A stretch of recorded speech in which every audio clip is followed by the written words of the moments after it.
Hi there, I'm Paul Chrismer, your happiness expert. And do you ever walk into a shopping mall and just go, wow, look at all these amazing things I could be buying, like a new watch or some new clothes. Maybe even I could get that new giant screen TV, or well, what about a new car? Or blue pajamas. And okay, I have to come up with more lists. Just hang in there, David. A new bike light, lawn gnomes, new sunglasses, a vibrating extra fast toothbrush. There's all kinds of things to buy everywhere you go. You could just buy and buy and buy. But all this excitement about buying, and it is exciting and fun in the moment, does it really deeply make us happier? Does it last at all for any length of time? Is our lives better for all of our shopping, all of our dreaming about getting stuff? Well, yeah, you guessed it. It doesn't make us a whole lot happier. Plain and simple, it just doesn't. So what then should we be spending our money on? Well, stay tuned and I'm going to give you the straight goods on not buying goods.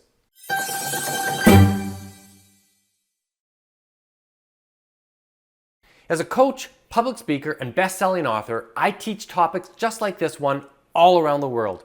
So stay tuned and I'll give you practical tools that you can use to make both yourself and those around you both happier and more successful.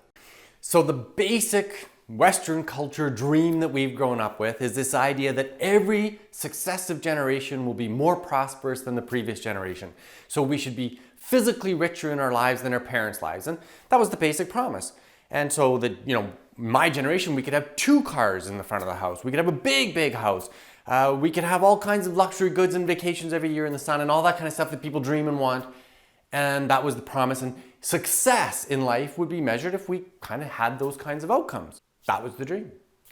But the reality is something a little bit different. The reality is that things have changed from what used to be a true promise, that every generation in the last 200 years generally got richer than the previous generation. But it's not so true anymore.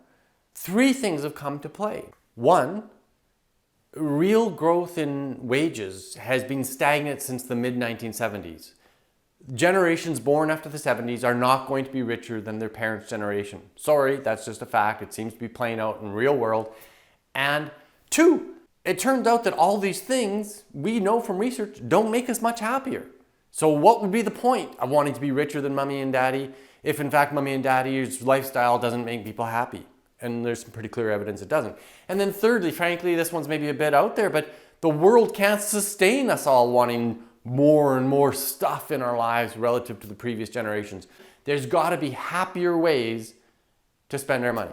So economists and positive psychologists have looked deeply into this question of whether money and buying stuff can make us happy. And the answers are very clear. And I've got previous videos I want you to look at. The one I did on just simply how much money do you need to be happy, it proves very clearly that after our basic needs are met, more money, more buying stuff just doesn't make us happier. I encourage you to check out that video at the link below.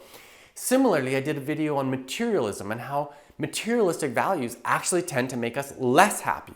And it makes some sense. The things that we bring into our lives, they're just inert masses. They sit around. They maybe make our egos feel better sometimes, and sometimes they're useful for sure. But a lot of the time, they're not changing the energetic dynamic of our lives. Things are just things.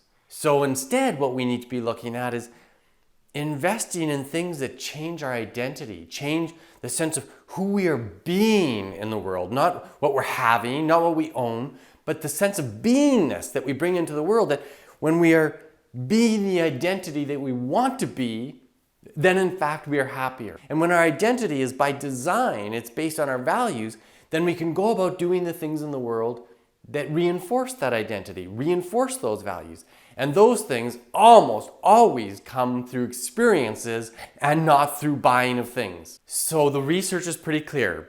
Happiness isn't bought in things, but researchers then explored, can happiness be bought in experiences? In fact, it does. And one of the good researchers is a guy named Gilovich, and he says this: you can really like your material stuff. You can even think that part of your identity is connected to those things. But nonetheless, the things remain separate from you. In contrast, your experiences really are a part of you. We are the sum total of our experiences. When we deliberately invest in experiences, we are expressing our values. We're expressing a part of who we are. So if some people have a sense of adventure, then they should go have adventurous experiences. And other people maybe have a sense of charity and they're gonna go volunteer at a soup kitchen. Other people maybe have a sense of performing arts, that they love the arts and they're gonna go and sing or go to the museum.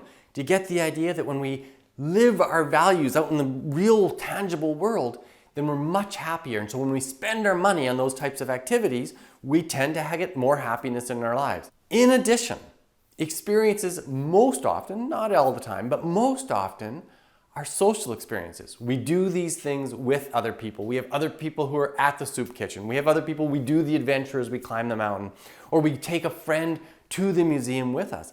And they become very rich social experiences. And since we know the positive psychology shows very clearly that our social relationships are critical to our well-being, when we buy experiences, we invest in our tribe. Beautiful.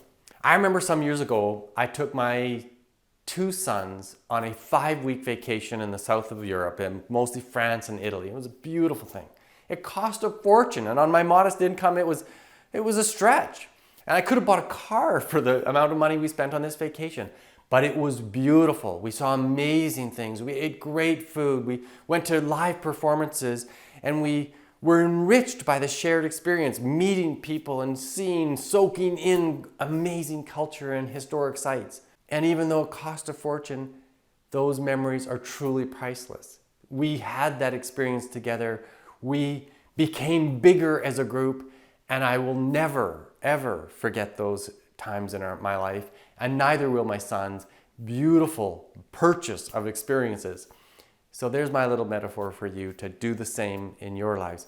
Now, I want to leave you with a few things this time. I want you to go and look at these links in the description below. There's the one on the happiness doesn't come through spending the money. There's another video on materialism, and there's a video in the link below about living your values and identifying what your values are. So I hope you go and get all of those things. I hope this video was a help to you, that you found it useful, and if you did like it, press the like button, share it, and if you like this kind of content, subscribe to my channel and you'll get a new video every Sunday morning. I'm Paul Chrismer. I'm your happiness expert. Thanks for watching. Bye for now.